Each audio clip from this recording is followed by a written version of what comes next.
and gentlemen, and non-binary folks, thanks so much for hopping into the Jinxie Cat stream. If you joined when I started it, you will see that this is definitely not whoever I casted last week. It was Wait Till 10 and Infernal Affairs. This is Trash Pandas versus Can't Connect Stun, CCS 19 or whatever team they're on now. My name is Jinxie Cat, but I just said that. With me is my dear friend Linehouse. How you doing? Hello, my friends. I'm doing pretty well. I'm glad to not be working and be doing this instead. Absolutely. So I'm just looking forward to this matchup. It's gonna be pretty good. I'm looking for a real job now, and it breaks my heart. Sorry, talk about the game. I'm being a potato. No. No, you don't want a real job. It's really boring, and you have to talk to people all day about things you don't care about. See, I hate that, actually, but I like eating. To be fair, I'm actually lucky I get to do things I somewhat care about. That being said, speaking of things that people care about, I did notice that St. Basil's in chat. I wanted to say, hey, how's it going? I know that is Ghost Dunk's dad, and so hopefully it's a good game for him this evening. But I always love to see family members support their offspring in these games. Absolutely. We'll be ready to go in just a moment. I'm going to go ahead and let the teams know that we are ready here since everybody is in chat. Everybody's in the game. I'm looking at the chat now. Let's take a look at the maps to get it off our smug faces. So as you all can see, game number 1 is going to be played on Infernal Shrines. We have that picked up here by Trash Pandas. They went ahead and banned away Alterac Pass and Cursed Hollow. The members of CCS banned away Towers of Doom and Tomb of the Spider Queen. And they are going with our first pick tonight. So, we just have CCS saying that they need one more second to get rocking and rolling. And what are you looking to see here tonight, Linehouse, on the game that nobody ever expects to be brought to? Well, I'm going to say just real quick that my early pick to win is Trash Panda because I like their map bans better than CCS because CCS ban all the maps I enjoy.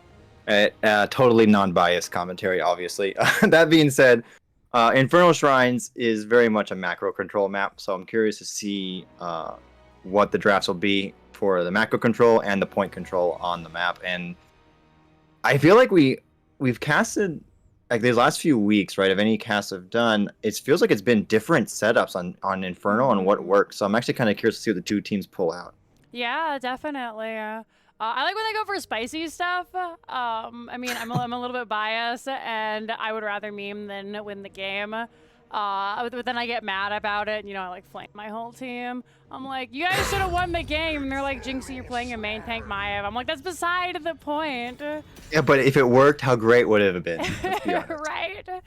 Absolutely. So we're actually going to head on into the draft just here now. And I feel like I need to start making this disclaimer since, you know, we've changed up the way that we do things a little bit here on the Jinxie Cat stream, where we like to poke fun a little bit at the teams. And it's all in good fun. I don't mean to hurt anybody's feelings. And if I do, I'm sincerely sorry. Please, you know, just go ahead and message me after that and don't go tell Big Daddy crush on me. I was going to say, all 2 watchers of the Mouse House should know if I'm here. This is not a professional stream coming up. So, you know, we're here to have fun.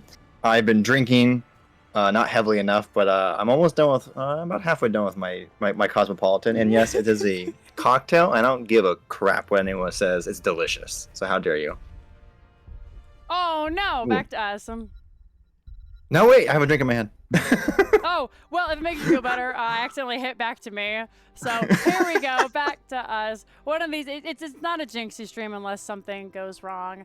But, yeah, no, I was going to say play Drinking and Dragons, but this isn't either of those things. This is Heroes of the Storm, so this is kind of like Hot Shots. We're getting ready to rock and roll. Listen, the one dev is really sad right now. That poor person tries so hard, and then like they got DDoS last week, and they're like, come on, it's only me. Please. Please. All right, I'm going to put up a poll while we wait just to see who's going to win game number 1. Put it here. Who will win game We're missing 2 1? people. Yeah, I know. Is it going to be Trash Pandas? Or will it be Hot CCS? prediction. I'm reading chat. Cordona? One of the 2. Maybe. Hot prediction: CCS will draft Blaze like every match their past 3 series. Wow. So you Unless hear they that, get Gansett CCS? Way. Sounds like you've been challenged. Is that main tank Blaze or is that offlane Blaze, Cordana? I'm curious. See, who is, you know, if someone did research, I know I didn't.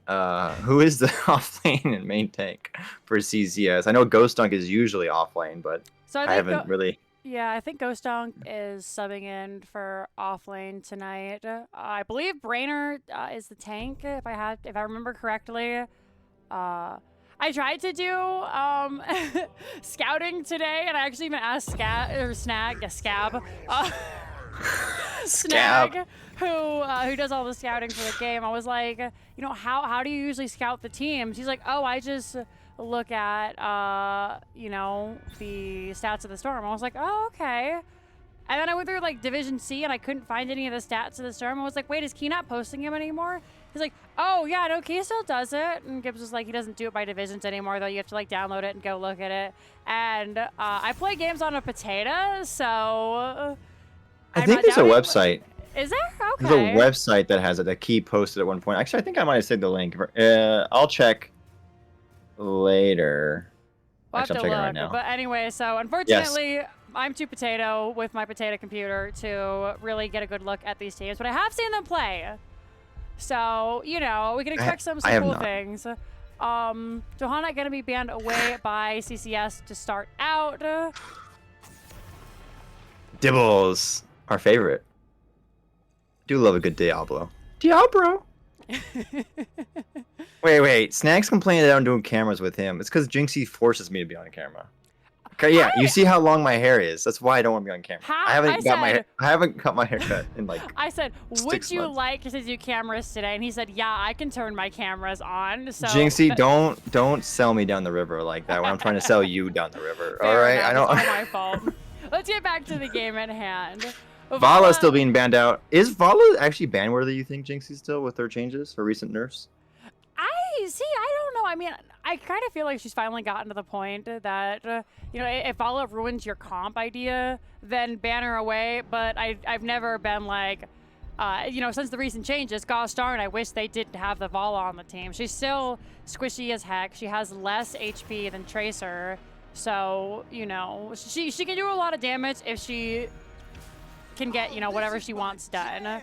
But if you don't let her do that, then she just kind of gets bonked and it feels bad, in my humble opinion. And that's fair. That's how I always feel about any Vala I see. It's like it's so easy to kill them off at times, but then sometimes they feel like they're just like there's a goddess and it can't be destroyed. That being said, the king of depression has been picked, and that is Lucio. Stukov coming out through. Oh man, the Trash Pandas though firing back with even more just sad times coming through. It is going to be a hard line to beat with the Asmodan and the Stukov. And now the Cordana has been proven correct. Blaze has been picked up, and Greymundo by Ghost Dunk. Interesting. Wow, that's really spicy. I'm not. Yeah, I have no idea what's happening now. I barely had any idea in the first place. I don't do scouting ever. Whenever I cast, I always make Snag do it. So you're out of luck, Jinxie. I'm useless as a caster. So I tried to make Snag do it today too, and now he's just flaming me in chat. So Snag, you have one job that you don't get paid for. One job. Chromie being banned out. What do you think of? Do you think Chromie's that impactful on Infernal Shrines to get banned out?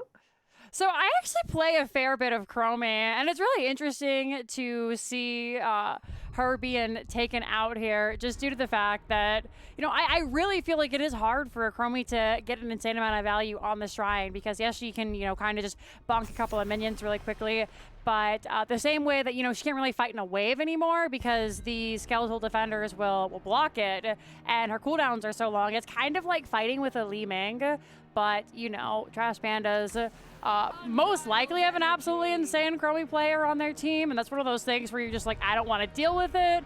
I don't, want this anywhere near my team. Like, I don't care if it's trash. I just don't want to deal with it. That is true. And it really depresses me when you make comments like, remember when Chromie's Q used to go through everything? Because I remember those were like the good old days of Hoots. Yeah, that Uh, was that was a long time thing. ago, though, at this point. Kerrigan and Yeah. Diva being picked up on the side of Trash Pandas. Imperial now. I like a good Kerrigan.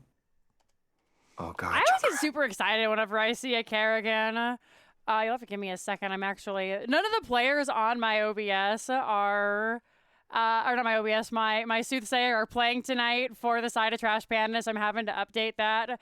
But I like a good Kerrigan. I like Diva, but the Junkrat that could really, just destroy this Kerrigan's life current going in. Ooh, Oh, do you need me Mal'Ganis. to talk about random things so you can type things in quickly? You There's a can talk about the Mal'Ganis. game randomly.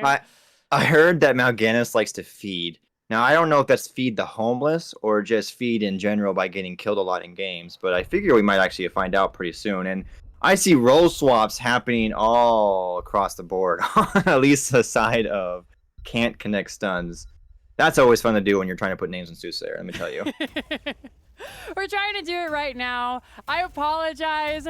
We're not running a charity for rain currently. I keep telling myself that I'm gonna fix it, and I'm not. In fact, we're not even gonna do it. Bother with Soothsayer right now. Maybe in the next game we'll But get it. like, it's still a good cause. So who, Yeah, even if we're not doing charity right absolutely. now, still worth donating, for sure.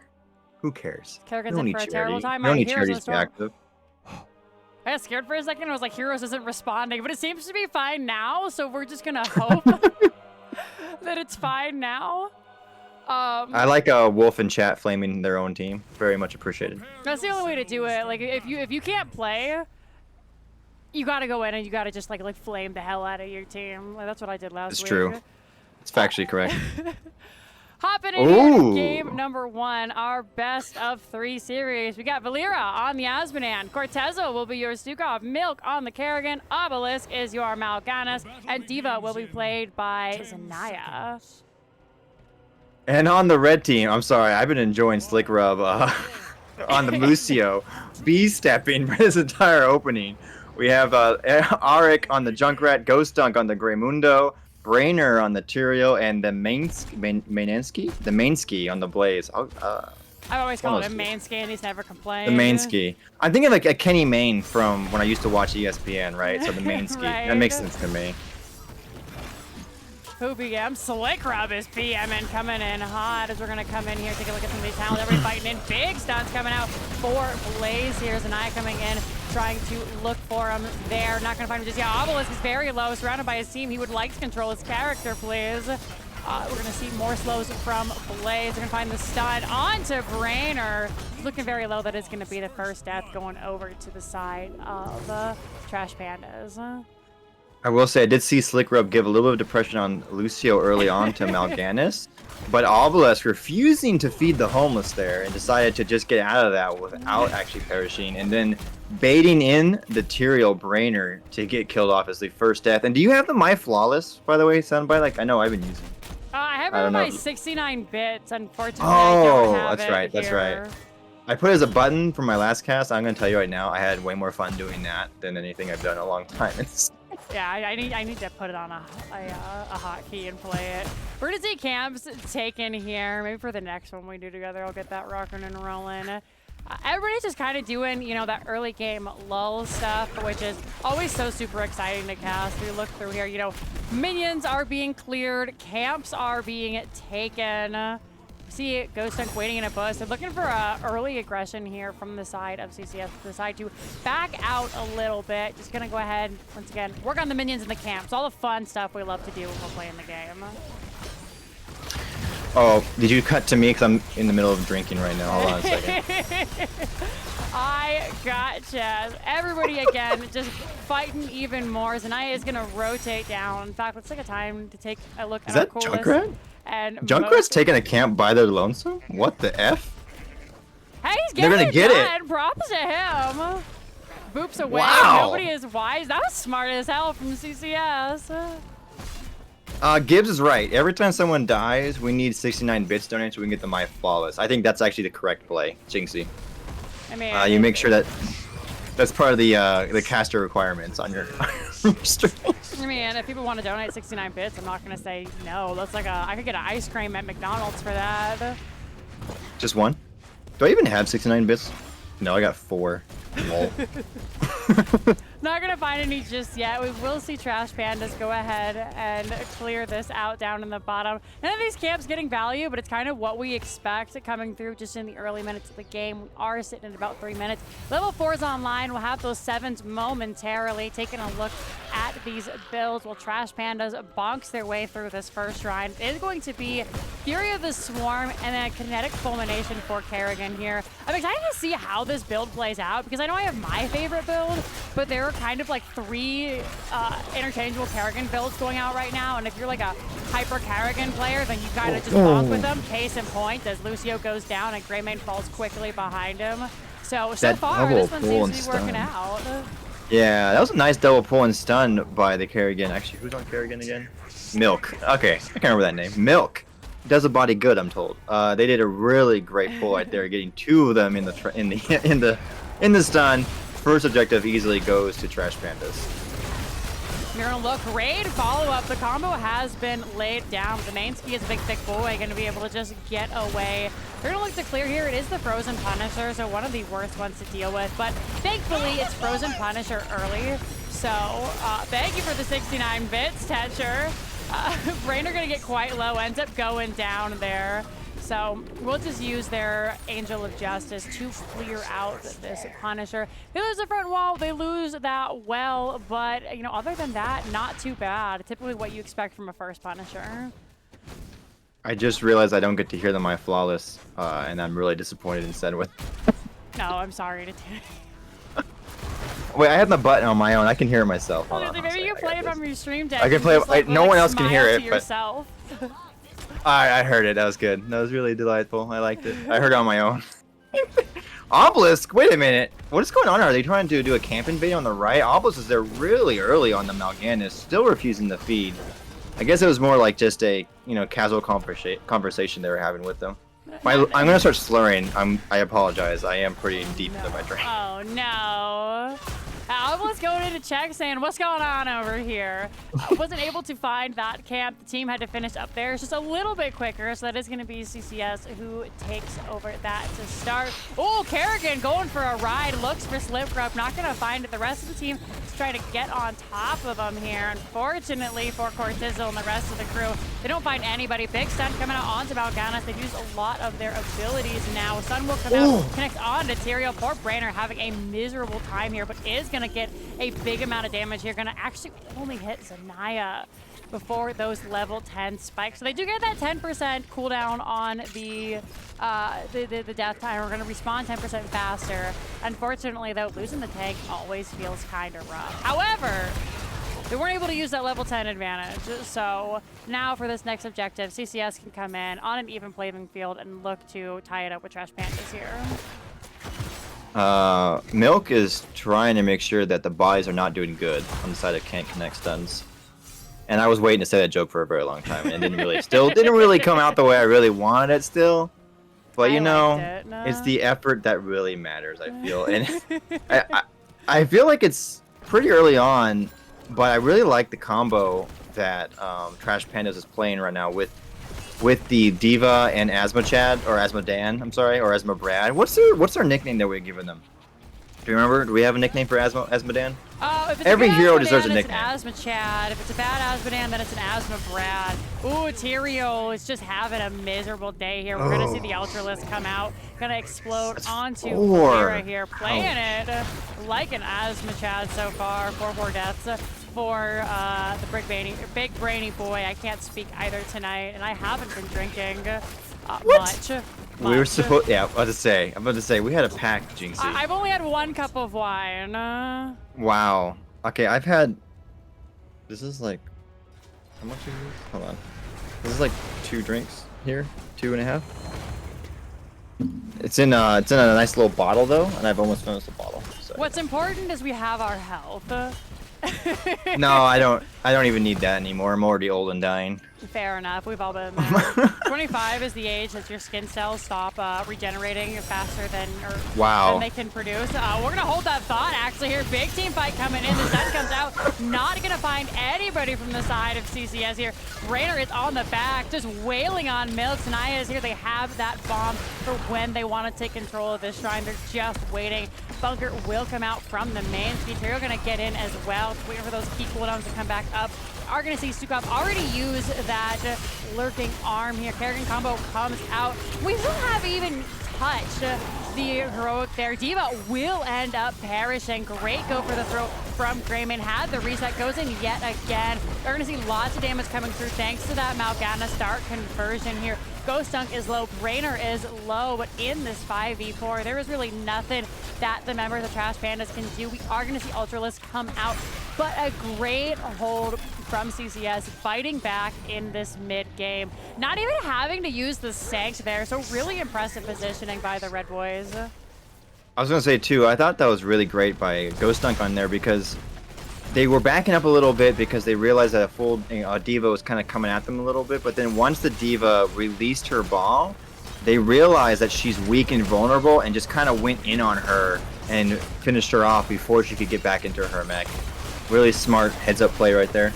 Absolutely. A lot of folks realize, you know, they're so worried about getting out of that D.Va bomb that they don't realize that they can just kill her because she has less health than Vala, if you can believe that. We are finally going to see that Sanctification come out. Not going to save Rainer, though. However, like the Iron Giant, I say you go. Sacrifices his life so the rest of the team can get to safety. To be fair, they got one tower down and almost another one with that. That's probably almost worth a Tyrael death right now, frankly. Oh, absolutely. So we are even 1-for-1 on these forts here. Middle fort, I would say, is a little bit more desirable just based on the fact that that allows you to control the map even more because it opens up so many sneaky positions you can be in.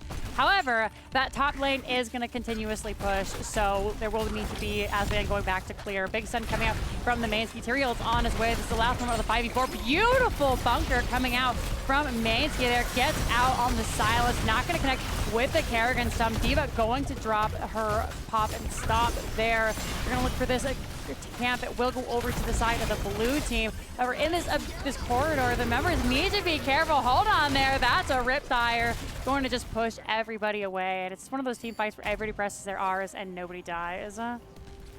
It feels good to push the R button on occasion anyway. You gotta get that cooldown. If you're not gonna use the ultimate, like what's the point of even having it? I feel like especially with low cooldown heroics, you have to be just kind of understanding of how impactful they are and what the cooldown is and whatnot. If you have a heroic that's 60 seconds, you know, spam that because the more you hold on to it, the less value you're gonna get. And every so often you're gonna be like, damn, I wish I had that heroic.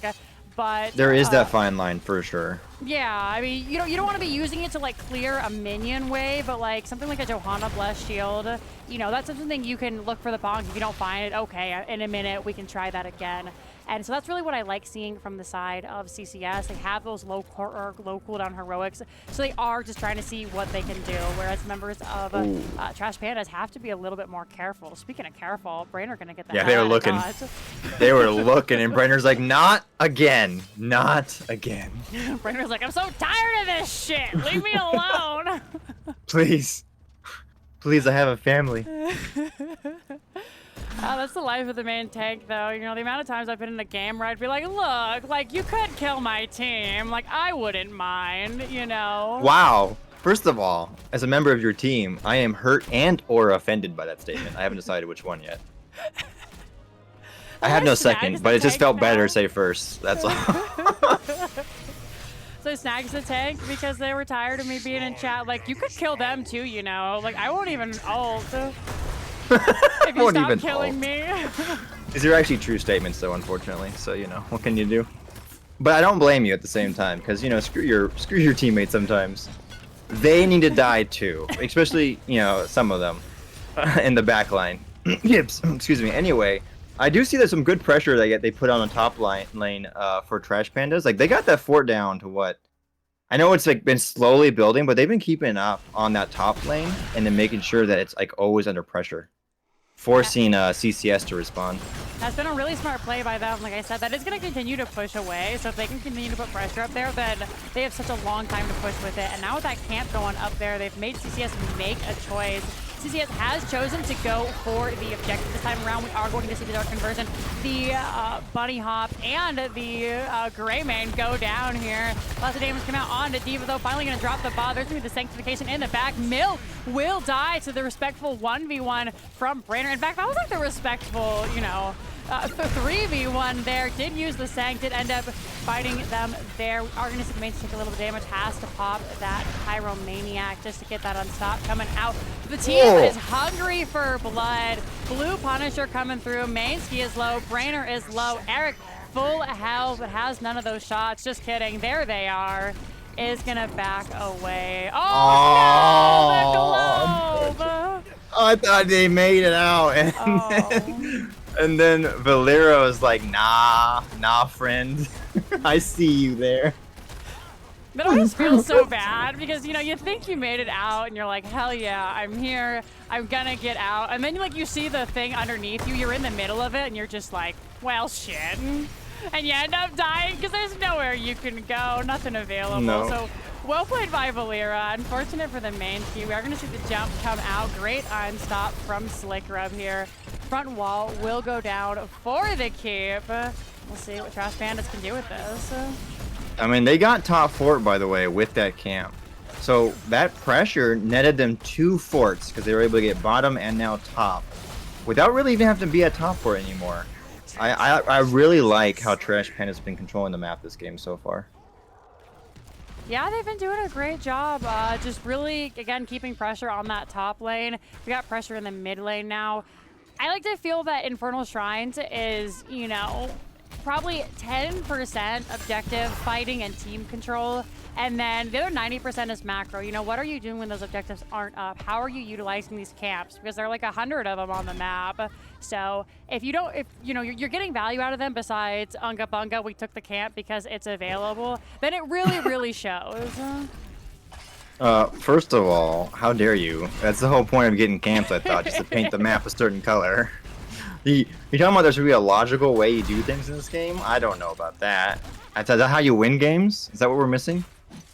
Maybe, you know, you can also just like throw my head at the wall and see what happens. Sometimes you win, sometimes you don't. The smart way to play it, though, is like Trash Pandas are doing right here. Gonna keep continuing to take these camps, put on the pressure. All 3 forts down on the side of CCS. However, this isn't the worst map where we've seen folks come back, right? You know, it's still one of those where you can have all of your keeps down, you go to contest that last objective, you get the big team fight, you find the Punisher, and then you win the game. So looking for Cortezo there, not going to find him just yet.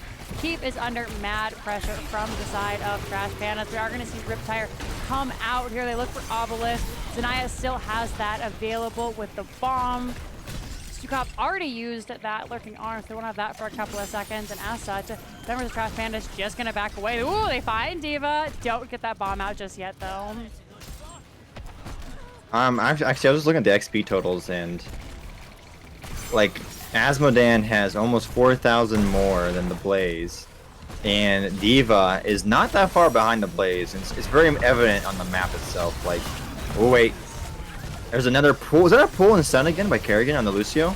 That's been really, really well done. Cortezo, oh no, locked into the animation, will end up going down here. We are going to see the keep traded out. It is going to be small victory for the members of CCS just now. Malganis will go down before they're able to get the dark conversion off. Holding the CC now is beautiful. We are going to see sanctification coming out. Brainer wants a blood. They're looking for Valera. Going to find him. Milk not able to get the stun off. Ooh, Blaze neither, though. They're running for their life. Gray bolted the storm, but Tyrael is a big, fast boy. Gonna chase after them thanks to, we'll take a look at the Tyrael build.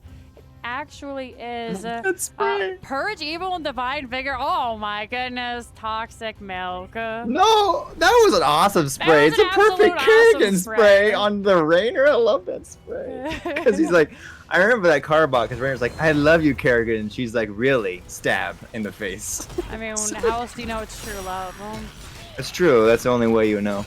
You have to be stabbed in the face a couple thousand times. Wait. You're not stabbing your partner, do you actually love them?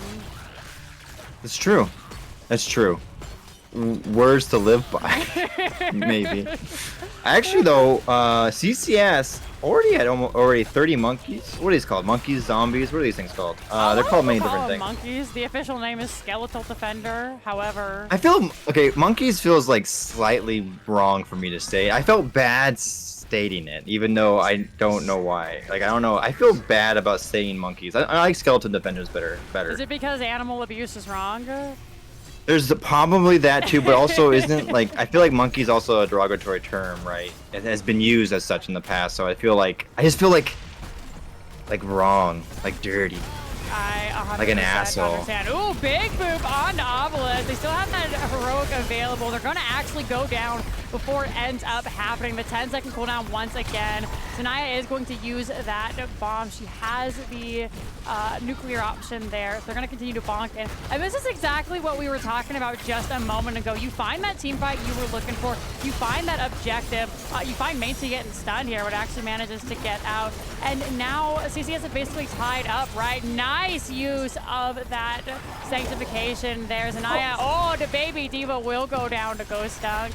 And now they're going to jump onto this core. Great pull from the side of Trash Pandas. But this is far from over. If they could find a couple more kills on the side who can't connect stuns, they could look to end. But they're going to make the smarter play and just go ahead and back out here. Learning from the mistakes of Trash Pandas. They've got some boys on the core, but you know, they saw him get bonked on the core earlier, and they're like, all right, guys, we don't want to throw the game either, so just going to back up and reset.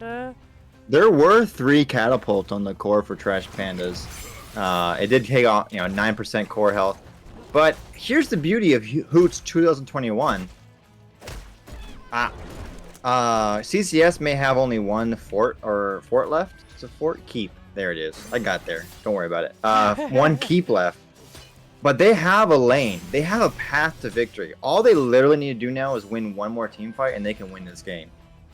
So, they're not out of this yet. All they have frankly, look at this. Like, they're looking. They're kind of hunting. I feel like their team fight has been a lot better these last few rounds. So I think maybe they're feeling a little bit confident. Maybe they can just pull out one more. They just need one more.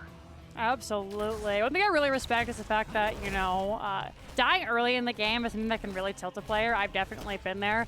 Despite the fact that they've kind of been hunting Brainer and been using this frontline globe comp to make him have a bad time. He stayed so cool under pressure and absolutely dived into the backline. Using the Sanct just for himself. The Lost Materials really kind of like the Moss Pit. They're like, I can't just Sanct for myself. Like, no, you absolutely can. So he's been diving back there and really making it hard for Milk to come in and do the damage. They've also been putting a lot of pressure onto Stukov, making him use that lurking arm earlier and earlier. And as such, it's really disjointing the combo of, oh, I don't have stun. Well, I don't have silence now. And so they either have to hold these things and maybe risk losing a member or, finding some unfavorable position, or they just never have that cooldown combo ready. No, that's true. I heard most of that too. I finished my drink, by the way. I know no one asked, but oh, my contribution. Yeah, I was really worried, and now I know, so I can continue passing the game. Thank you with your insight. You're welcome. You're welcome. It's been very. Actually, look at the traps. Did he go like the entire trap build? I'm pretty sure he took. Eric took every trap build count available.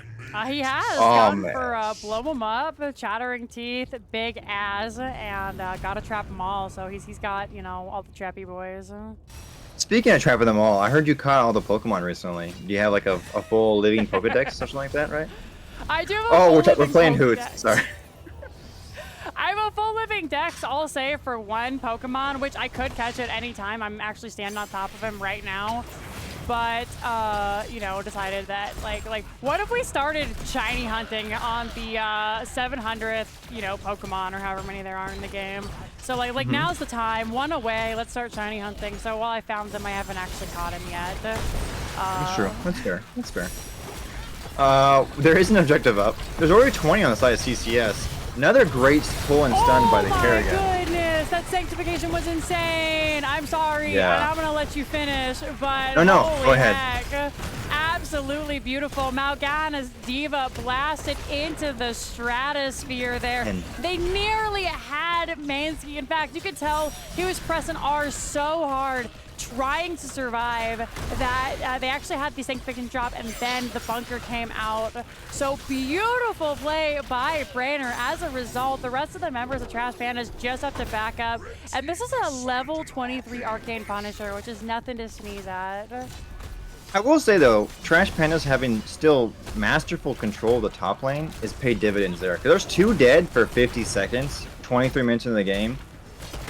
I feel like CCS should have been able to end there. But the fact is, their top lane was pushed out so much with a camp that they are making the better play, getting the objective. Yes, this can still get a fort. Well, got a fort already, but it might be able to get a keep. But like 2 dead at 50 seconds, you should be able to end there. And I think that Trash Pandas control of the top lane prevented that completely from happening. Absolutely. Mansky finally coming back. There is a camp still pushing in the mid lane, so something the team may have to deal with later. Great unstop by Slickrub there. Punisher will jump through onto the rest of the members of Trash Pandas. He's not very healthy, so we should only see them take the second keep and kind of even up the game a little bit more here. Big damage coming out from that level 23 Azmodan. And now, once again, as you mentioned, they can't just end. They've got to go back and clear up the map. There's also 2 catapults moseying their way over to the core right now in the bot lane. I think right Having now a slight conversation. Look at this one attacking the well. Wow, what a degenerate catapult. It's attacking just like your the well. Summer League friends. Right? Like you could end when the camp is available or the objective is available. Dirty well sniper. That's what that was. Ooh, we are going to see Brainer come in, Sank on the point. They're going to fight over this camp. Out comes the Greymane. Lots of stuff going down. Bunny hop popping through Zanaya. All by them Lonesome's just going to get bopped. Kerrigan goes down. And we could be looking at the beginning of the end, Linehouse. We'll see. That catapult is caught up. They only cleared one of them.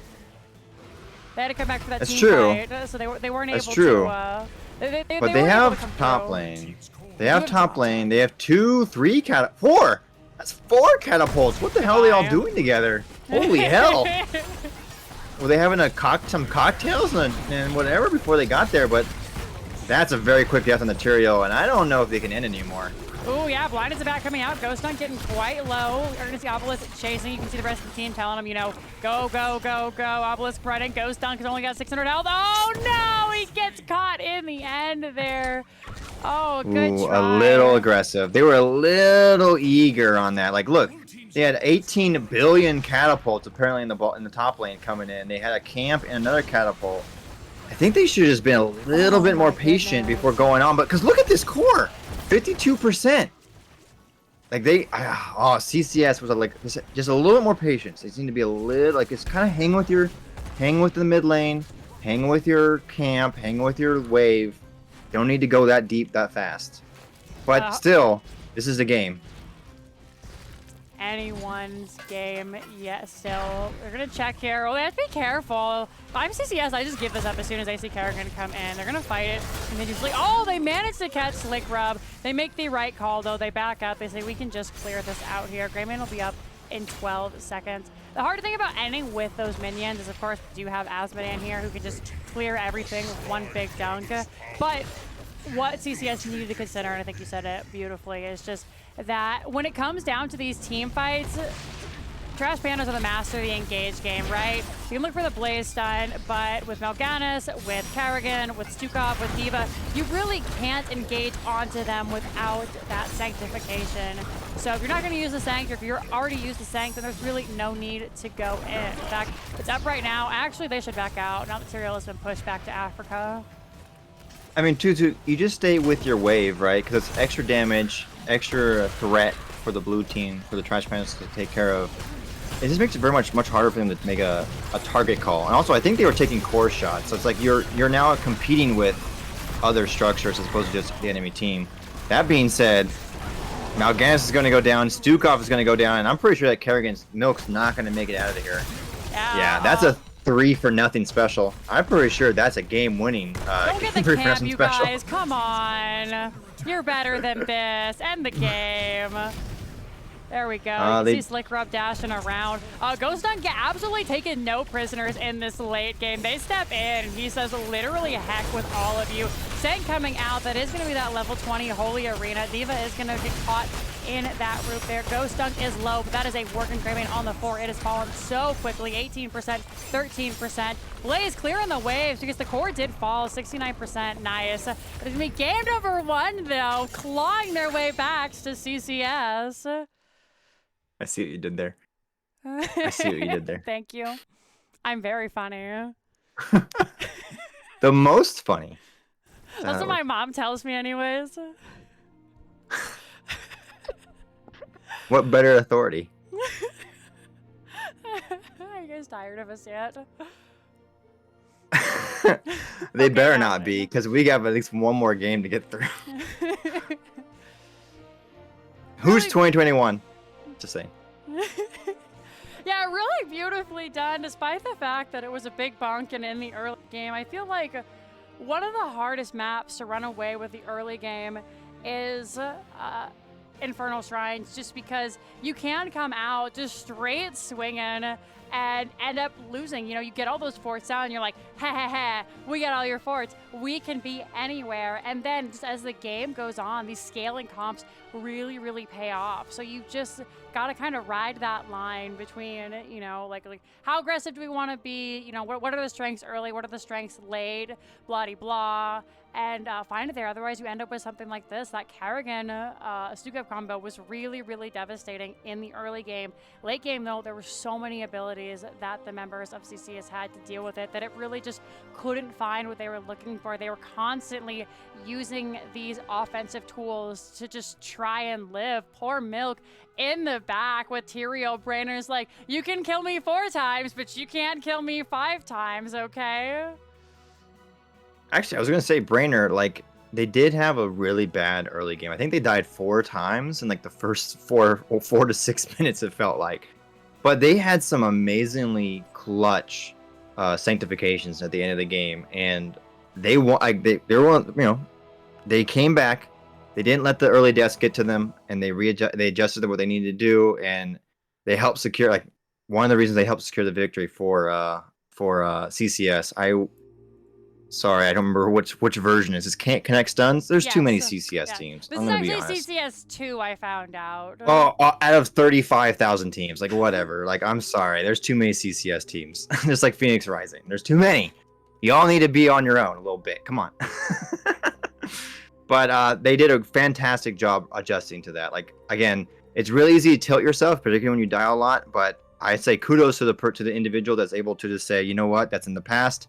We still have a game to get through, and they were able to pull it out for help pull it out for their team.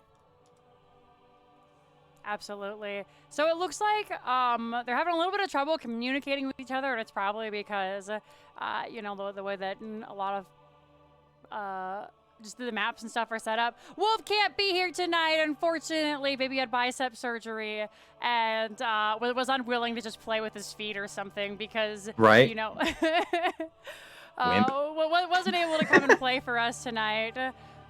So we're doing a little bit of back and forth here. So first pick will go over to the side of the members of Trash Pandas.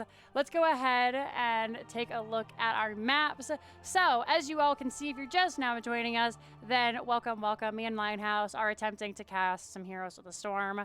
Trash Pandas went ahead and banned away Alterac Pass and Cursed Hollow. Can't Connect Stuns banned away Tomb of the Spider Queen and Towers of Doom. Our first map was picked by Trash Pandas as CCS opted for first pick, and Can't Connect Stuns ended up pulling out the W there. So now they are discussing their map pick. We'll let you know as soon as, we actually know. It is going to be Battlefield of Eternity here for game number 2. So I'm going to go ahead, update that bad boy.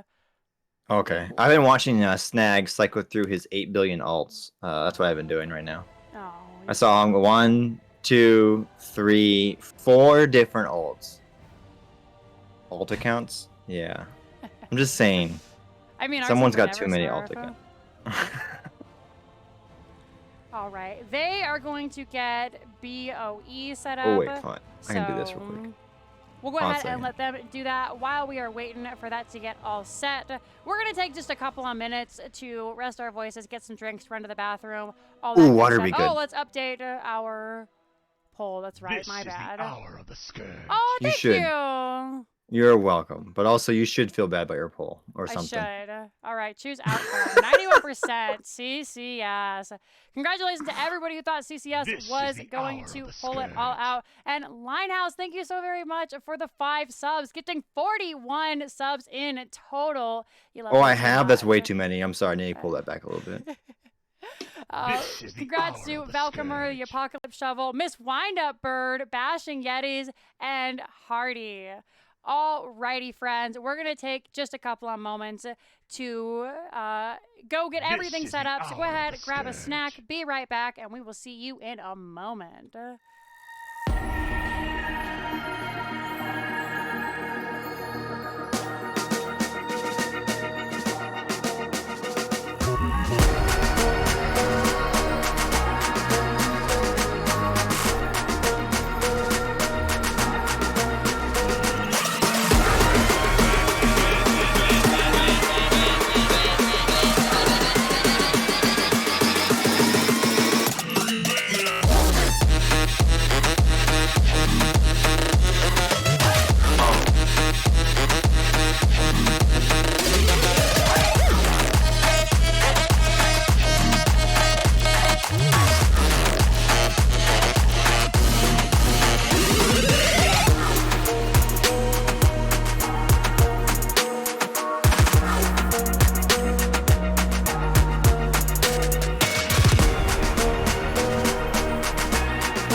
Don't you know that I'll be here for you till we got nothing left to do? Tell a couple jokes and enjoy the view. I'll be here for you. Don't you know that I'll be here for you till we got nothing left to prove? Write it down in ink, I'm a drunk tattoo. Always here with you. Don't you know that I'll be there for you wherever you go? I'm a guarantee like Curry's 3 and Harden's free throw. Whenever you're lost, I'm blue up on some cruise to see you soon. And when the show ends, the credits roll with our tune. The piano's out of tune, but I'll play it for you so we can have stuff to do in the afternoon. I'll be here for you, yeah, I'll do it with you. I'll stay till it's through, yeah, you know that it's true. Sometimes we laugh and sometimes we cry. Sometimes we get drunk and buy shit that we find online. I'll be here for you, yeah, I'll do it with you. Till it's through, yeah, you know that it's true. Don't you know that I'll be here for you till we got nothing left to do. Tell a couple jokes and enjoy the view. I'll be here for you. Don't you know that I'll be here for you? Till we got nothing left to prove. Write it down in ink, I'm a drunk tattoo. Always here with you.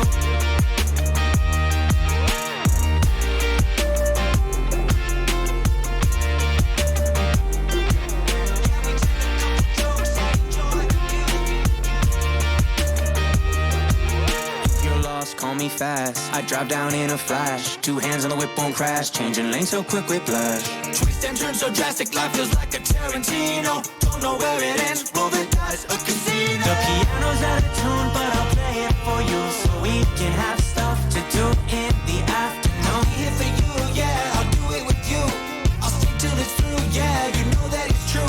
Sometimes we laugh and sometimes we cry, and sometimes we get drunk and buy shit that we find online. I'll be here for you, yeah, I'll do it with you. I'll stay till it's through, yeah, you know that it's true. Don't you know that I'll be here for you, till we got nothing left to do. Tell a couple jokes and enjoy the view. I'll be here for you.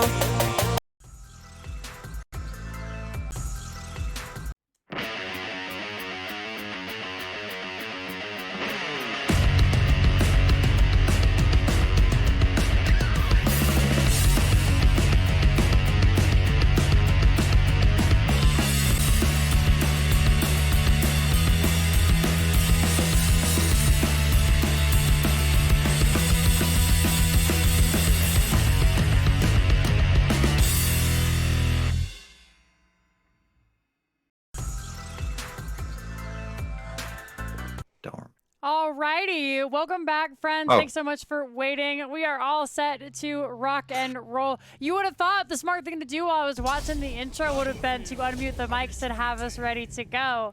But instead, I watched the intro and it was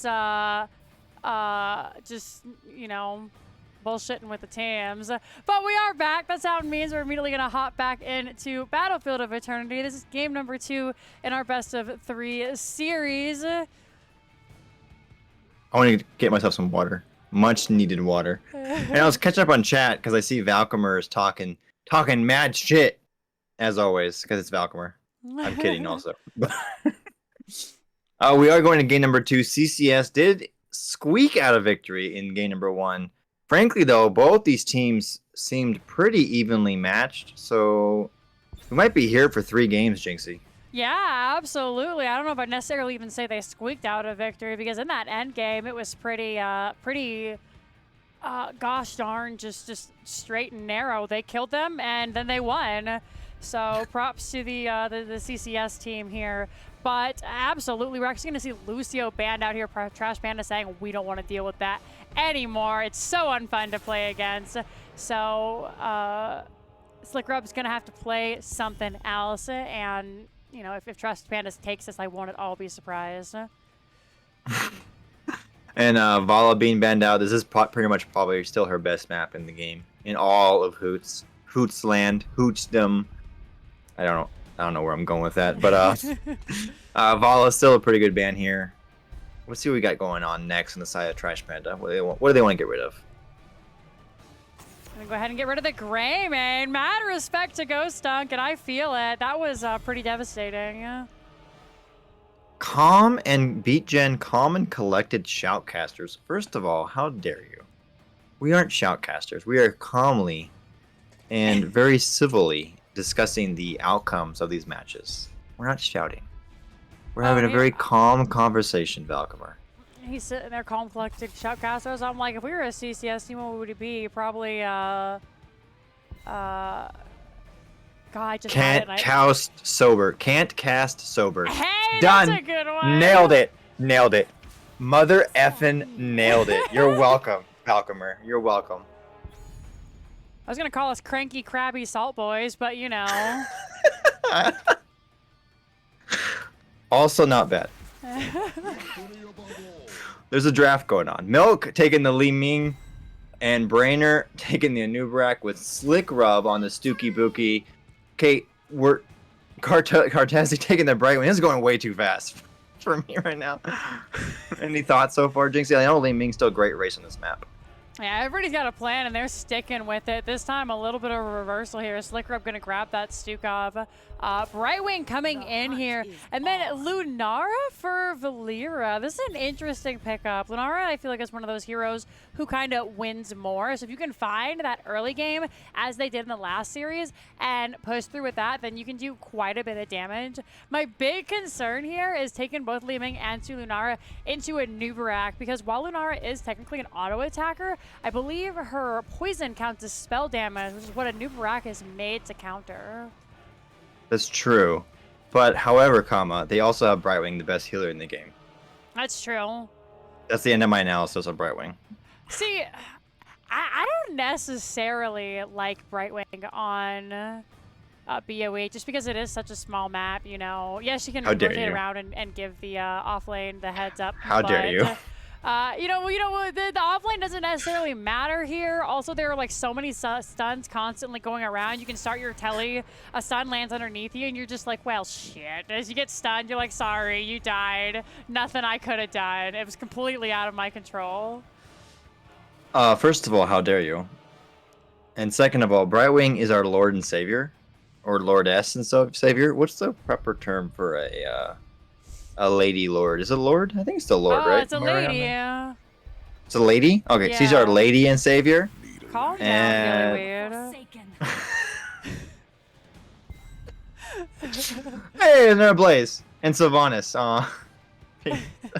The main ski Blaze cues everybody's surprised Pikachu face. I would like to see a bit more of the oil slick usage. Because I feel like, because, you know, the oil gives vision. So, like, I'd like to see that more in the bushes. I'd like to see that more to slow and be able to create engages this time around. I feel like Mainsky was trying to get that for the engages and kind of like slightly missing. So hopefully maybe round number 2 they'll do be able to nail those slows a bit better with it. Poor Blaze, man. I feel like nobody ever sees the stunts you hit. It's the stunts you don't hit. Because, right? That's the big thing. Like, you hit the stun, everybody just kind of pops and dies. And Blaze stops. So you see him just kind of like, whoop, and then, you know, that's it. So nobody sees that you, like, interrupted the tank's amazing engage. However, if you slide in there and you don't hit anybody, like, and you're surrounded by the whole U.S. Army, you're just kind of like, well, fuck. Like, I mean, don't miss your stuns, obviously. I don't know what you're talking about. Don't miss your stuns, forehead.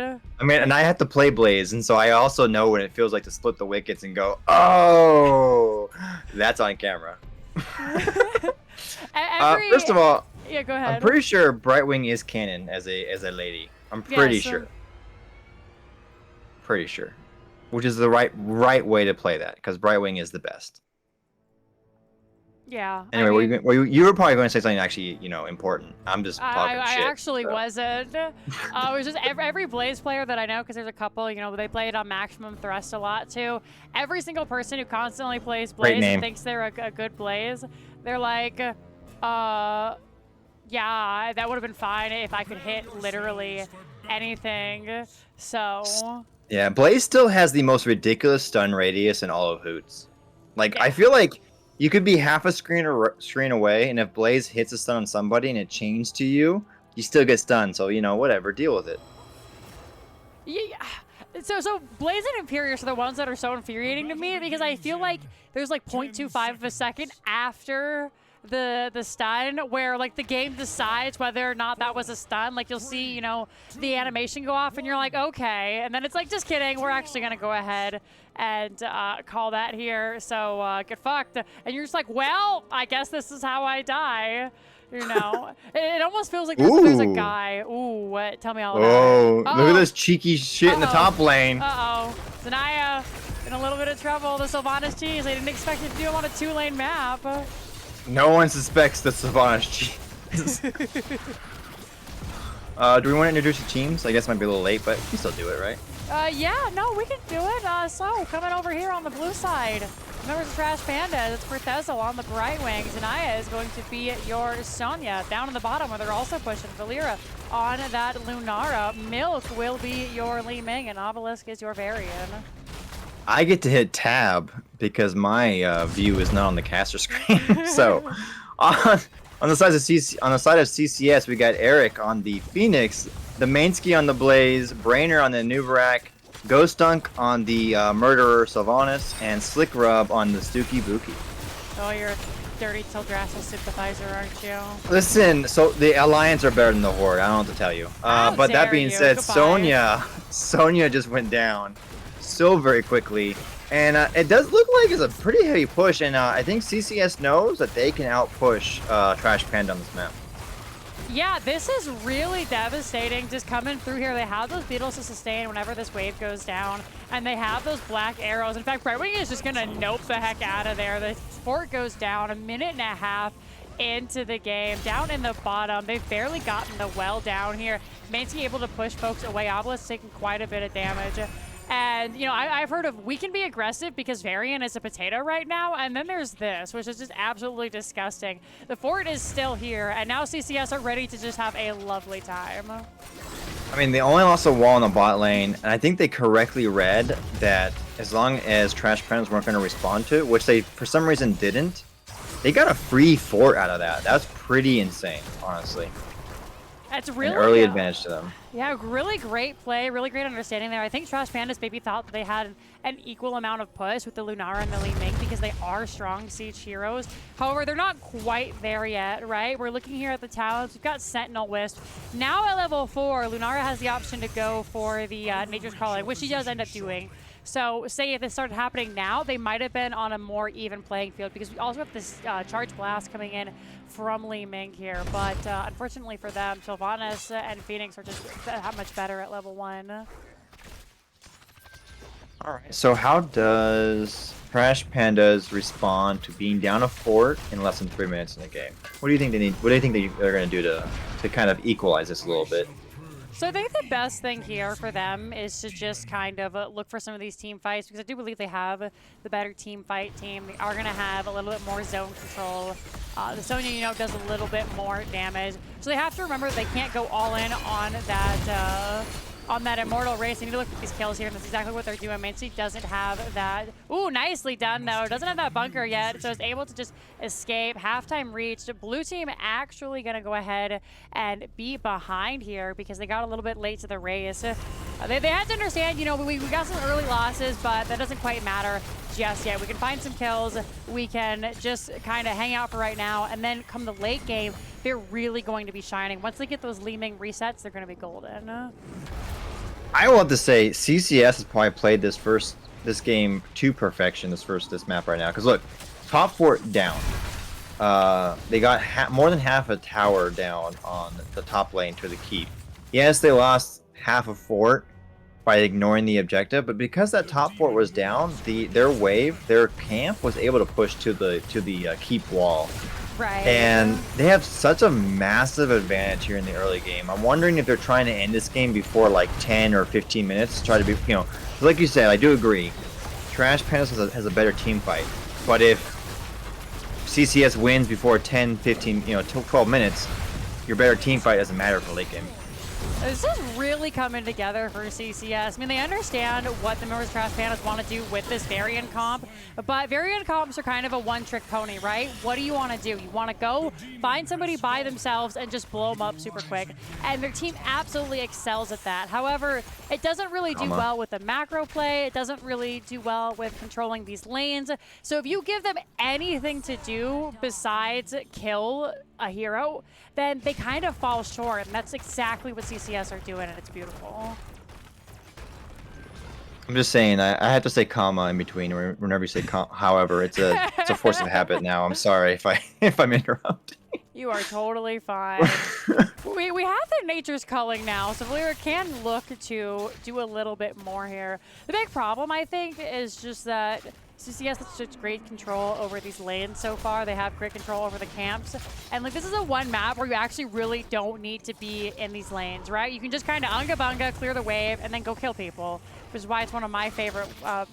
Look how fast they are. Look how fast they're in the bot camp. That literally barely spawned. And they're already like, get it, kill it. Like, they have great map awareness right now for this particular map, for sure.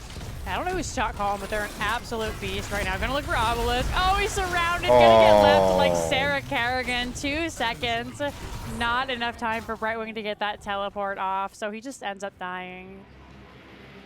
2 keeps, no, not 2 keeps, 2 forts down, half a wall down, not half a wall, I guess, but more than half a tower down.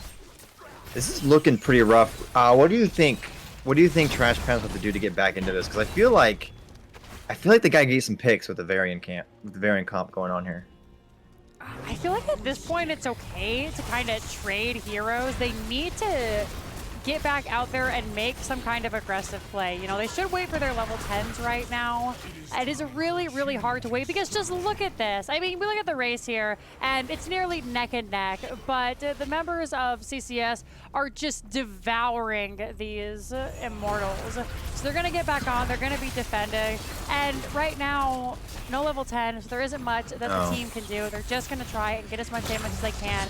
But I'd like to see them maybe look for a fight behind the Immortal after they get level 10, you know, hide in a bush, look for one of those stragglers, because as it stands, Li Ming and Lunar, they just can't kill this Anubarak. And as such, the variant is being punished for it. Yeah, and that's a pretty healthy Immortal, preparing themselves to take a little, you know, a little mosey on down the bot lane. But it does look like CCS, with their level 10 advantage, looking to push top lane, and oh my goodness, I don't think Obelisk is making. Oh my god, the teleport. See, that's why Brightwing's the best healer in the game right there. There's no way Variant lives there with almost any other healer. Unless I guess you have Rhaegar level 10, but then this is pre-10. Yeah, really, really well done. I mean, Brightwing is a great healer. I don't think this is the best map for her, but that doesn't mean she's not great. How dare you? I think another thing I'd like to see CCS stop, or not, excuse me, Trash Panda stop doing is kind of look for the typical variant play because, you know, you want to go in, you charge, you taunt, you kill the person. However, the exact same team comp is really being played by CCS, and they're doing it better just with their engage, right? Anubarak is the longest engaged in the game. So wait for Anubarak to say, you know, look for somebody, and then try and kill him because big boy Blaze doesn't care. Mind control just to protect Obelisk. Sonya, 4v5 right now, coming through. And now she's there with the whole team around her. They are going to back off, but it's just because they're under tower. So they have to wait for the Anubarak to come in, you know, maybe look to taunt him, and then look for one of these squishier backline heroes. Because right now, they're just going in, and Obelisk is just dying for free. I was going to say, though, for a second, I really like what CCS was doing. Letting the Immortal be bot, being top lane, but then they gave up on it. Like, I feel like they could have gotten some good chip damage on the keep top lane, because it's only Lenara protecting, right? Like, all 5 of you at top. Like, that Lenara's not going to kill all 5 of you. Like, go in, get that keep, or get half the keep or whatever. Because look at the bottom keep. Just the Immortal by itself, very low bottom keep. Now, if you're going to commit, you got to commit. Like, backing out and making the rotation to bot lane costs them everything. Because that Immortal was almost basically dead before then. Like, I get it. If they had stayed with the bottom and pushed the Immortal, probably would have been really good. They maybe would have gotten a keep, but they already had committed top. Just kind of stick with your call. Yeah, I'm inclined to agree there, especially when you look at what you know, they have to do. They could just cocoon Lunara, take the fort. They could use the black arrows, take the fort, but instead they kind of backed out. So great zoning there. We are going to see the aggressive play, which I really like from the side of Trash Pandas. Ghost Dunk is going to get quite low, has to back out. Uh-oh, player pause. Let's head back to us. This is us. My dear, I believe your camera thingy has fallen down. Oh, my thing keeps falling down. My bad. I will say, though, I was going to say, like, that's a great pull or taunt on the Ghost Dunk, and they still got out of there. That's pretty insane. Yeah. Also, I probably keep knocking my desk so that my camera thing comes down. And it has nothing to do with the amount of alcohol I've consumed tonight. I mean, that's never the problem, right? Never. Not once. Honestly, I'm going to take a drink of water. Agua. Alrighty, so it looks like Brightwing is actually back, so they'll have us up and going in just a second. But this is what I really wanted to see from Trash Pandas. They went, they took that fight, they got that camp. You know, they can totally just back out here now. Heroics have been spent. Sukav's Massive Shove has gone out. Anubarak's Cocoon has gone out. These are perfect things that they can just back off because this is the one time that their their heroics are significantly shorter than the side of CCS. CCS every 60 seconds, but theirs are about every 20 or so, except for maybe Sonya. They're going to see the stun come in here tonight, living forever. There's going to be the taunt. They managed to find Sylvanas. They trade Sonya off for it. That's perfectly fine. We're going to try and get away. They burst down a Nubarak. Slick Rub in the back, trying to get away. Out comes the main to offer some fears. Eric is just on top of him, but Varian will find the Stukov. Doesn't end up going down. There's going to be the heroic there from Eric. Obelisk, just a baby, will fall. 25 health on the main stage. Obelisk, I'm so sorry. I think they're trying to trade there because they had the Blaze till I think like 6 HP. And then they weren't finished off, but Obelisk, I feel you. I think you were trying to trade there. So close. So close. Really, really well done. They're really utilizing the fact that their team comp can go in and take these aggressive fights. So I'm absolutely all about it. And in the meantime, their race is absolutely nuts on this Immortal. They've got a great lead here. Let's see if they can't keep it or if CCS is going to come fire back. Hold on. What button up are you wearing? Because I haven't actually seen it yet. But I see DMS talking about that. Yesterday. Uzanaya is going to get very low. Brightwing, though, coming in to save the day. Cocoon coming out onto Varian. Lunara will be the first to fall here. Blink heal from Brightwing will save her life. Are going to see the burrow charge come out from Anubarak. Rest team is running. Eric wants blood. Milk trying to get away. Obelisk left all by himself. Just blasted into oblivion. Phoenix goes down. Is Varian going to be able to get away? There's the stun. Not today. Not today. It's usually not today, Satan, right? But in this case... What do we say to the god of death? What is... Not today. Yeah, not today. Spin to win. Not so much. Unfortunate. Nearly had him there. It is the blue team, though. The blue team did somehow win this Immortal, so at least they won't get pushed under their keep. And they get a little bit of a breathing room. A little bit of breather. So have some time, maybe they want to do kind of the same thing that CCS wanted to do earlier, where they can go and push the bottom lane. We see Lunara and Brightwing there. However, this team comp on the side of CCS has been made to kill this Immortal. So the boy barely gets a couple of swords off, and they're already just shredding through his health. So rude. I'm just actually kind of watching chat, and they're talking about team names for our team next season, Jinx. I don't know. Gibbs has already apparently planned out our team name for next season, so I feel like the team names have been planned for like the next 35 seasons in a row, and I'm just here for it. I think making names and logos is really the real key to Hoots, not being actually good at the game, to be fair. That being said, Trash Panda is able to win the objective. Were they down 16s? They weren't down 16s before that, right? It was still fairly even. Okay, but look at CCS. They're going for that keep. Oh, really well done. We're gonna see the Cocoon come out here onto Varian. Gonna get the push. They are gonna end up grabbing that keep. So well played. Gonna find the taunt onto the main ski, but again, main ski, he's a big boy. Stop taunting him. Right. Wolf in chat. Do you know who the shot caller is? Because they're doing a fantastic job for CCS tonight. And I know I saw in chat earlier that it's usually, I can't talk anymore. I'm so sorry. It's usually you or somebody else, but you might need to hire this person instead full time. They're doing a beautiful job. They managed to find that aggressive team comp there. They take out Varian. Poor Obelisk would like to play the game. Wow. I really want to know who the shot caller is, because they're hyper aggressive and they're making all the right calls right now. Like this game and last game. We'll have to ask them.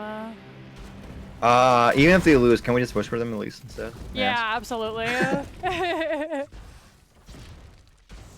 So it's all about the clear game right now. Camp was taken by the side of CCS. So they're going to grab their own as well. We actually have Ghost Dunk up in the top, taking this by himself. So the members of CCS need to be careful. They are a 4v5 right now. 16s are available. And I'm 100% down for Trash Pandas to take a fight here. Great wave of force by Li Ming. Zanaya, though, is going to get stuck. Oh, no. Mainski misses that. That is going to be the root coming out. Cocoon onto Lunara. A couple of heroics burn here. 30 seconds until Phoenix will have his back. 62 on Anubarak. So a perfectly fine trade for Trash Pandas. They didn't lose anybody. They got a couple of heroics out. And look, already 5 seconds. Ling Ming will have that wave of force back. I'm gonna be honest. I was actually watching the camp top. I didn't see the team fight, and yeah, there you go. I do feel bad though, because you called out the Blaze missing the stun, and didn't you make a whole commentary about that before the draft? Hey, I said, everybody who plays Blaze often says they're not good at playing Blaze. So, Lunara gonna get bonked in the back. Decides she's gonna step to the whole U.S. Army, and kind of learns why we have a bigger military budget than the next 27 countries or whatever. So I mean, we have to make sure that we piss away money for spoons and forks instead of actually, healthcare,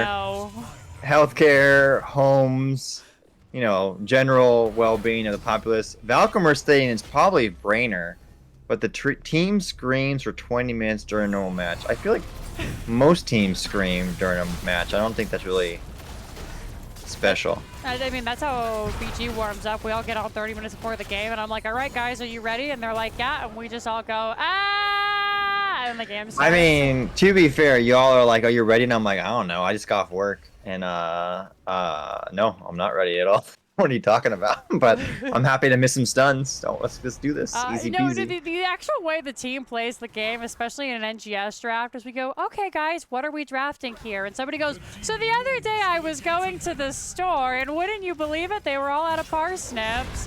Important information. That being said, we do have a team fight going on. Phoenix getting taunted and blown up. Great teleport by the Brightwing. Look how low everyone is and staying alive just long enough. Is Obelisk gonna live here? Are you effing kidding me? Are you serious? He's not gonna get it. Are you serious? Are you mother effing serious? Obelisk live there? All right, so the only one who survives is Ghost Dunk, which makes sense. Immortal is going to be on the core. They did end up trading a keep there for that, but that's the power of the late game Li Ming reset. So everybody going down, they find the taunt they were looking for, and I think the big thing here is Varian has finally hit level 13. So he has gotten the Shattering Throw now, which means Phoenix health bar, like 50% of that just doesn't mean anything. I was just trying to ping Cortezo right now. You know how you ping somebody when they do a great job? I was just trying to do that right now, by the way, the caster. It won't let me for some weird reason. Do you know why that might be? It might be because we're not playing the game. What? I'll send that to Blizzard, though, so they can gaslight us into thinking it's a bug. Okay, let's do that, please. Because I really wanted everyone to know.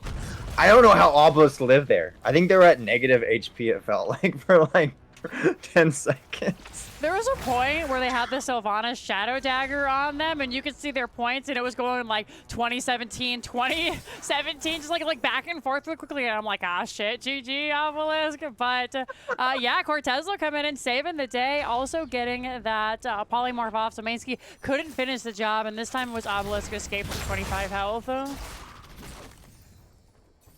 All right. I mean, what does Trash Pants have to do? Because I feel like they're like really close. Like these team fights are actually really close. I know it's 2 keeps to none right now, but they're like, we're talking about slivers right now. So what do they need to do to adjust to win these team fights? All right, this is the 3rd time you've asked me this, and I'm having a harder time bullshitting an answer. I'm just trying to give analysis, right? And I can't give analysis, but I know you are actually an expert at it. So you know. Oh, yeah. Yeah, no, definitely. So they are taking those aggressive plays, which I do like. And I'm just, trying to go through here with my feeble brain and figure out how they get through this. Because last time I was a professional analyst was 2018, which, hey, you know what, though? That's more professional than I've ever been for this game. So I'm just saying, like, that's what I always do for Snag. I ask the question. I mean, because that means I'm asking the person that's the expert, that knows way better, that knows way more than me. I don't know shit about, well, shit. So I don't. I'm just here because I'm drinking. I'm having a great time. I sometimes make witty jokes. Yeah, I don't really bring much to the I don't bring much to the table. I'm just trying to help out a little bit. So what they need to do is they need to get invisible friends on every single member and just hang out here. Perfect. They need to wait for the members of CCS to come in. Preferably Sylvanas or Stukov or Phoenix. Oh, they're moving. They're on the move. They're looking for main ski. They haven't learned their lesson yet. They're going to drop the lead. This time he actually is going to end up falling. We're going to see Phoenix come out here, though. Valera is going to get ooked in the Duker by Ghost Dunk. Zanaya will pop their level 20. Not going to find it just now. Nobody doing either of these Immortals, by the way. And with 2 dead, CCS does have the potential to end, but it looks like they're going to go for the safe route and just grab this Immortal. I thought that was a fantastic engage by Trash Pandas, and then CCS said, nah, actually we're gonna turn this around and kill 2 of you for R1. That was actually a really fantastic turnaround by CCS. Yeah, absolutely. It feels kind of bad because they keep just kind of jumping on main ski. Oh, goodbye. Oh my goodness, Brainer. Bye bye, Nubarak. So yeah, it was nice knowing you. Finding these squishy boys, but not really, because they keep looking for the front line. I think it's the biggest thing. Nice warp from Eric, predicting that coming out there. We're going to see a little bit of race here. However, there are Katas on the core, 90% there, and these 3 Katas are just going to continue to shred here. Lunara and Sonya will be up, so I have a feeling they can just go ahead and clear that out before too much damage is done. Yeah, not even going to get through the shield just yet. But this does allow CCS time to fight back here. Just going to defend 50 to 50, basically. Halftime hasn't been reached, I don't believe, just yet. They're like a smidgen away on the side of CCS. They're a short conversation away, yeah, from halftime. They got heavy pressure, though. Yeah, this is a really smart play by CCS. They don't need to take this objective. They are more than happy to just kind of hang out and force somebody to go back, because eventually they'll find that 45. This is very, very patient, actually, by both teams, honestly, right now. This is the way to do it. I wish more teams were like this. Ooh. You know, it kind of stinks to just sit there and do nothing, but really, I was actually thinking that was a good time for them to engage, because Stukov had their silence go off, and they were all kind of there. And it's like, what, 7 seconds? 8 seconds? How long is the silence? Maybe it's longer than that. I think it's like 10 or 12. You would think as someone who is actually a support main would know that, but I've also lost most of my brain cells the last hour drinking alcohol. Fair enough. Lots of heroics coming out. Everybody hitting their R buttons. Obelisk just going to get bonked. Lunara is looking for Sylvanas. Not going to find him just yet. Mainsky goes stunk. All escape with just the skin of their teeth. Great stun from Blaze. Oh, even the Immortal is trolling the poor Sonya. They're going to look for Milk next. Brainer, though, showing why he's the feeder on the team, actually manages to escape here. Great stun by Slick Rub coming through. Oh, the swing and the miss. Cortez, although, will end up going down. Milk would like to live. That's a big slow, though. The whole team has died. Ooh, look at Valera. Oh, she's going to get it. Yeah, I don't know if it's going to be enough, though. She's trying to get it. The rest of the team other is on team's that ignoring 90% it. core. Yeah, the CCS don't care. They're just going to go end the game. That is true. It is ending time. However, what if they're saying GG? Alright, never mind. Yeah, I was trying to be positive and and optimistic. Hey, that's the way to do it, though. At least she had a plan and she stuck to it, and I can respect that. True. It's true. I also forgot that both keeps were down. this does kill the core. You know, it turns out if you lose all your buildings, you have a significantly harder time getting back into the game. It is true. Having no keeps does make it hard to win sometimes. When you lose 3 or 4 members. Did you know your core is not invulnerable if you lose all your buildings? There's really nothing else, though, that Valera could do there. It's like, well, 5 are alive. I'm the only one. No, I haven't seen a Valera 1v5, you know, ever. So exactly. I mean, at that point, like everyone's like, you got to try, like commit to, you know, you never know what could happen. Like I could know what could happen. I'm not about to become a statistic like my friends there. So, you know, the game is over at that point. What can you do? That was a great series, though. I know it was a domination, and CCS did a fantastic job, but it was so close. I feel like Trash Pandas was like just like slightly off to winning so many team fights. It It felt like a really evenly two evenly matched teams going together at it. Absolutely. No, at any moment they could have turned it around. And in that mid game, especially when they took the steal on that camp, I was like, this is it. This is where they come back. We're going to go to a game number 3. Unfortunately for them, they just couldn't keep that momentum going. All right. Guys, and should we do an interview? Yeah, let's go ahead. I'll choose the prediction outcome. Thank you for all 100% of you who voted saying they thought CCS was going to take this. And now we're going to hop into a lobby and discuss with the members of CCS how they think the game went. I think they're going to say pretty well. I would agree. You know, it turns out you enjoy the game when you win. Let's go ahead and hop into lobby 2. Who could have foreseen that? I too enjoy winning, and I like losing a little bit less. That's fair. You know, yeah, I don't hate losing, but I like winning more. Winning is way more fun. Hey, it's Brainer. Hello. Brainer. Hey, how you feeling after that set? That sweaty.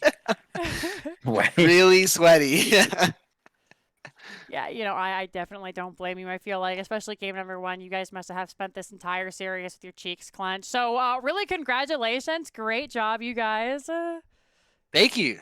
Yeah, that was a very fun one. Man, it was close. It was really close. I know it was a domination, but it did feel really close. So great job to your team as well. For turning that off. And also, if you didn't realize, I am drunk, so just take that for what you will, right? Oh, jeez. Thanks, Lion. He should know in the interview what's going in, for him. right? So yeah, just starting out, the burning question we have right now is who is shot calling those games, because they are an absolute chat and they played out of their minds. I hit the right button. There we go. So shot calling, it really is Macro. all of us. Yeah, it really is all of us. It really boils down to macro falls between Eric and May, and then micro falls between me and Slick. Essentially, like the hard line decisions. Right. Team fights, it's me and Slick. Big map decisions, it's usually May and Eric, and I kind of go quiet whenever it's big map slow game time, because that bores me. But whenever the team fights happen, I'm in and I'm ready and I'm excited. So, but yeah, they're smart, man. They're smart. I mean, that game 2, I mean, going 2 forts up in the first 5 minutes is, I mean, I couldn't call that. I would have been too scared. Right. Yeah, Mad respect for you, because Valcomer was giving you credit in chat. So mad respect to you for being honest about that, because no one else is here to stop you from saying it's all me. Just saying. Yeah, no, man. Eric is our draft. Eric is our draft like savant. I mean, picking Phoenix there is not something we've practiced a lot or really talked about a lot, but we trust him enough to where it's like we didn't know what to pick going into that 5th pick, and so we were like, pick whatever you want, and he picked it, and we were like, all right, let's tell us how to play with it, and then we'll do it, and then we go in and win, and it's awesome, man. Yeah, absolutely. So the first question I have, game 1, that was a little bit rough for you guys in the early game. And my question, tank main to tank main, is how did you prevent yourself from, just kind of going over the edge? Because they seem to have your number in that early game. Anytime you try to soak a wave or step out of your base, you had a big bonk coming for you. So what did you guys do to kind of equalize that and then just turn the game around? Yeah, I'm definitely not used to dying 5 times in the first 6 minutes as Tyrael. I'm used to, I mean, man, my first 4 Tyrael games, I think I died twice in 4 whole games.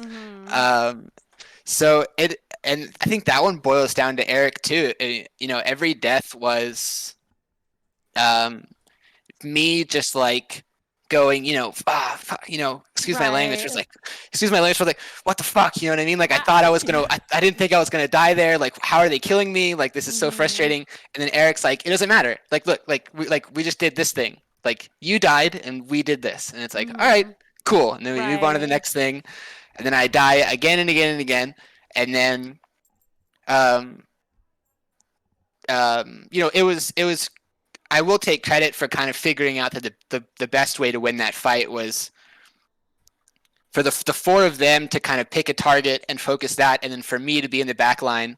And then we were able to kind of make it to where it was me and Greymane in the back line, distracting the Stukov Kerrigan. I think I was able to solo kill the Kerrigan. Right. And then solo kill the Stukov as well. So it was like, yeah, definitely Eric and the team for like just keeping me calm. Because last season I totally would have gone over the edge.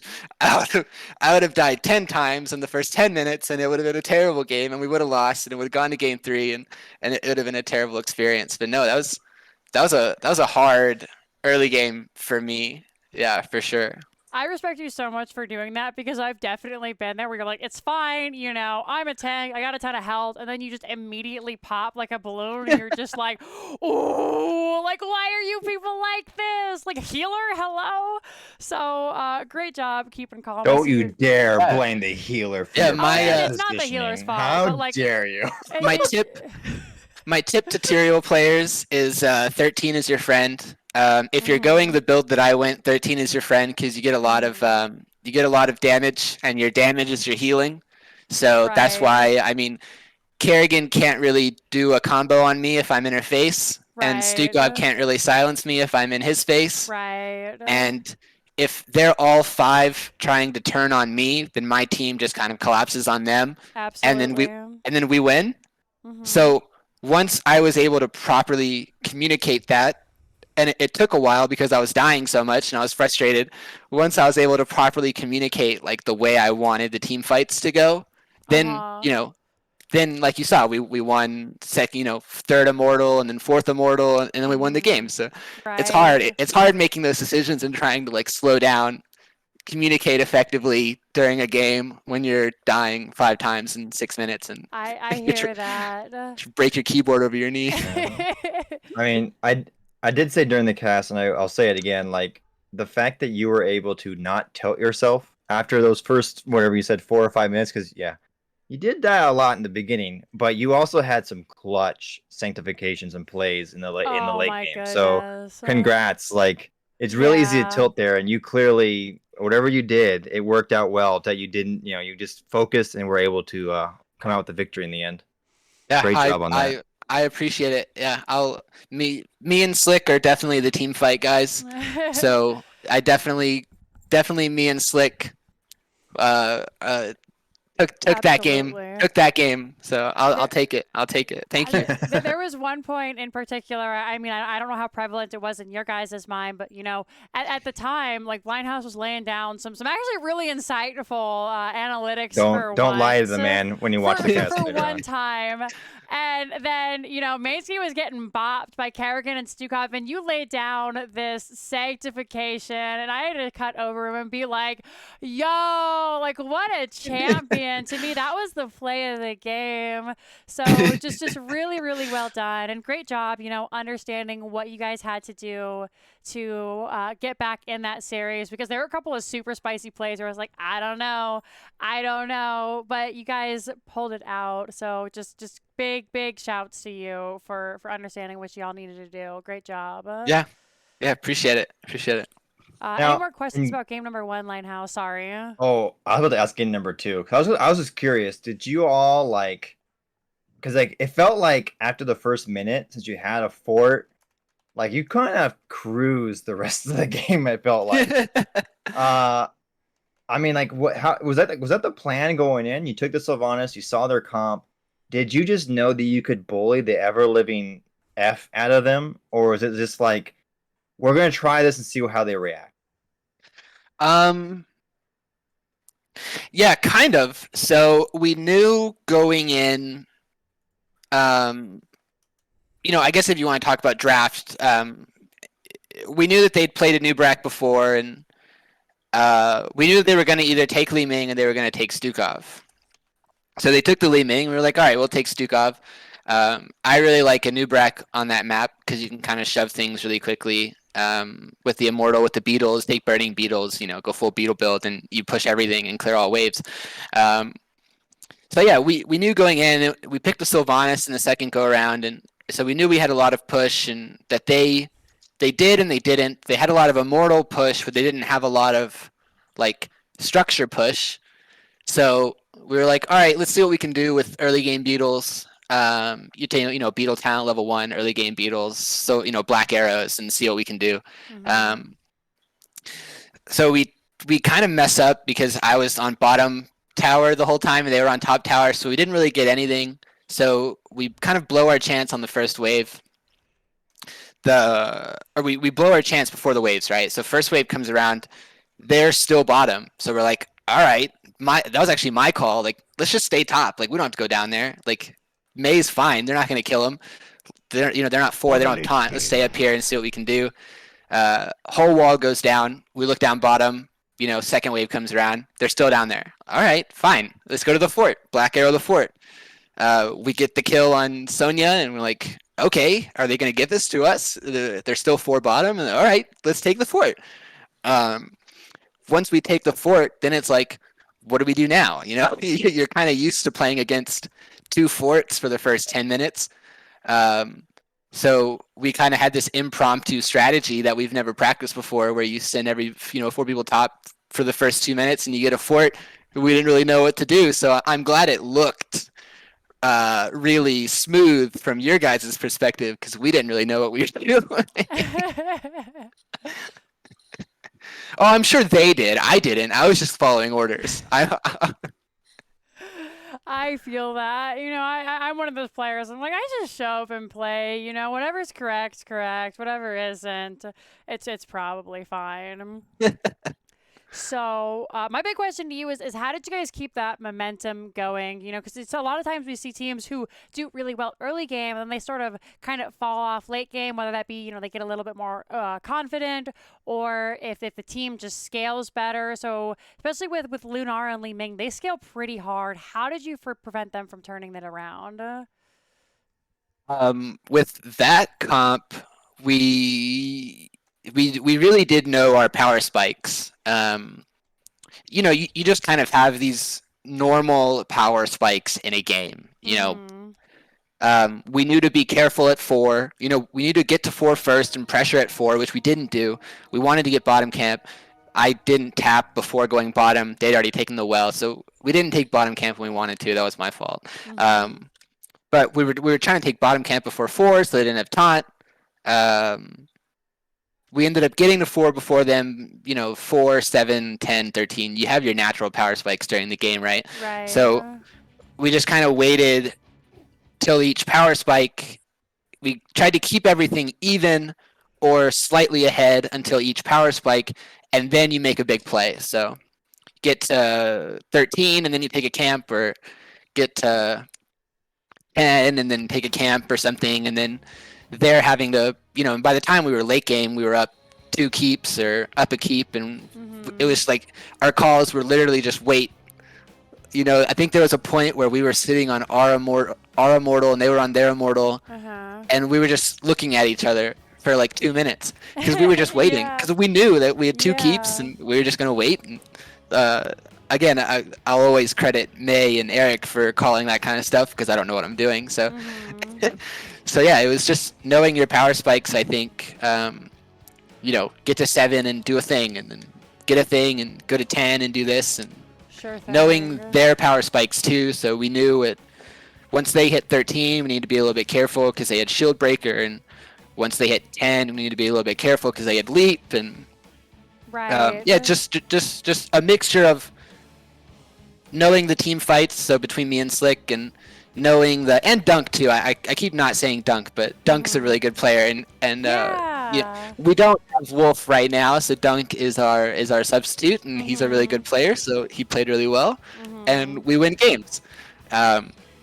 But if just for who's calling, it's me and Slick and Eric and May, and yeah, we showed it. We did really well, I think. Yeah, absolutely. I mean, you guys had a really strong lead. We were expecting, easily a 3-game series, and I don't mean that to offend any of you, but just the Trash Panda, especially game number 1, they played so clean and they were really giving it to you guys. So just to see, a very dominant game from that side was really impressive. So congratulations to you guys doing that. And it's really awesome to hear kind of, your thought process, because even though, some of us listening or watching may be in a higher division, I think there's a lot that people can take away from that. So, thanks so much for talking us through that.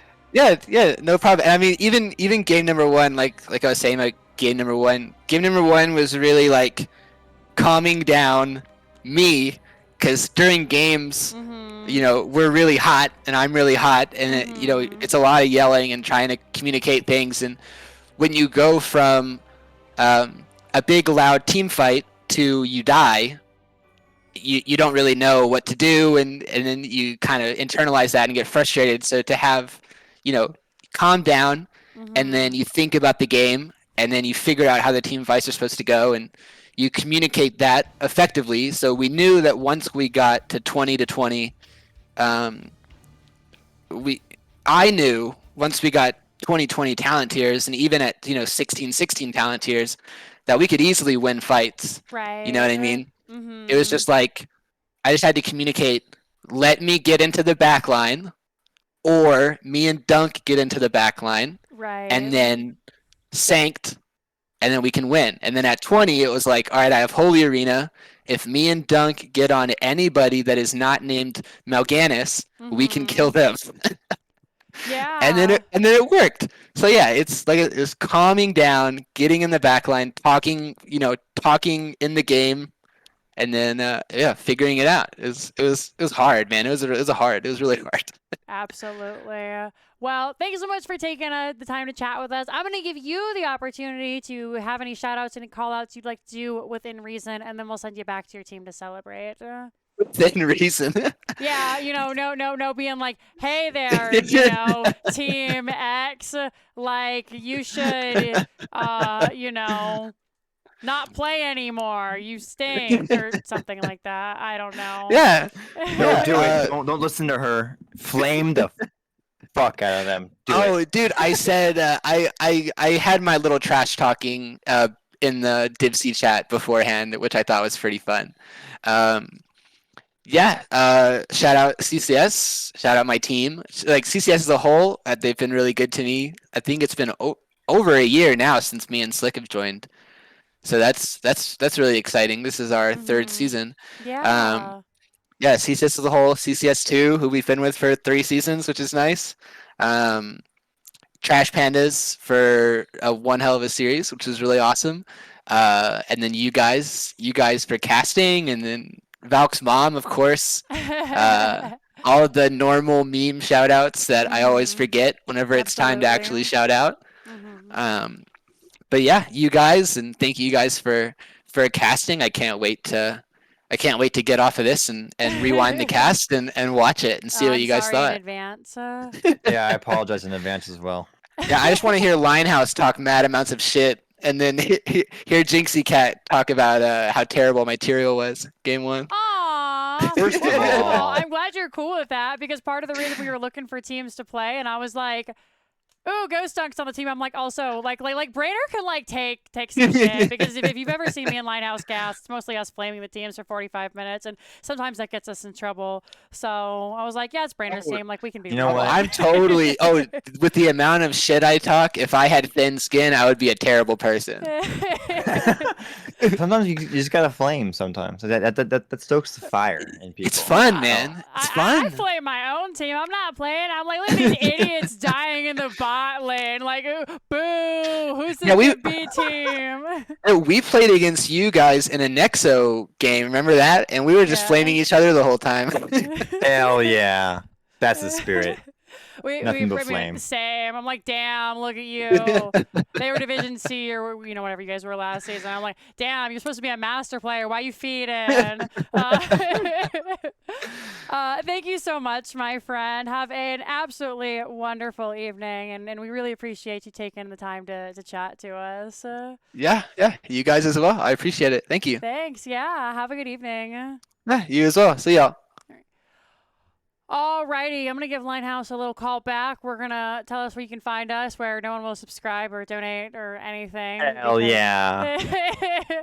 The part that everybody cares the least about, and then I think we're gonna send the love over to Kai because they're the only other NGS caster I can find. So let's get Linehouse back on the horn. There he is. Wait, turn on my camera. There it is.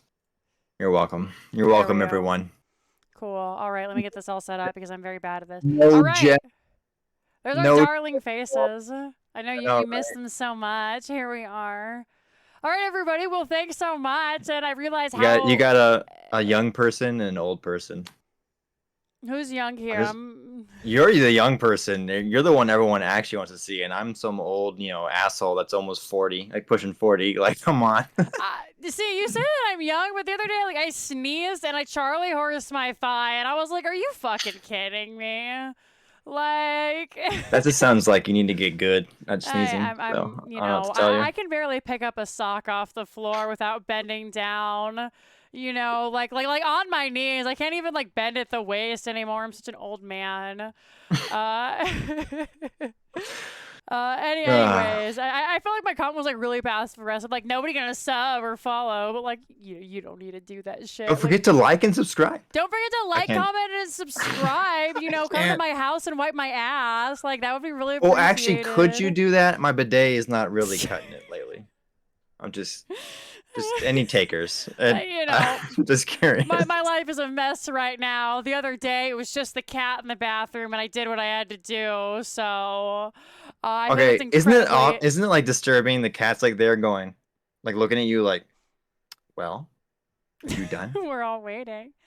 I actually wanted to get my cat on to show you all. I was gonna put him in his hat because he's a handsome little meow boy, but he didn't want anything to do with it. The second I picked him up, he started hissing. So Who could have foreseen that from a cat? right, yeah, he doesn't like his hat. Spoilers. Shock and Spoiler surprise. alert: cat's a cat. All right, we should probably end this proper now. So thanks everybody for coming out and hanging out. We really, really appreciate you. My name is Jinxie Cat. You can find me here all the time.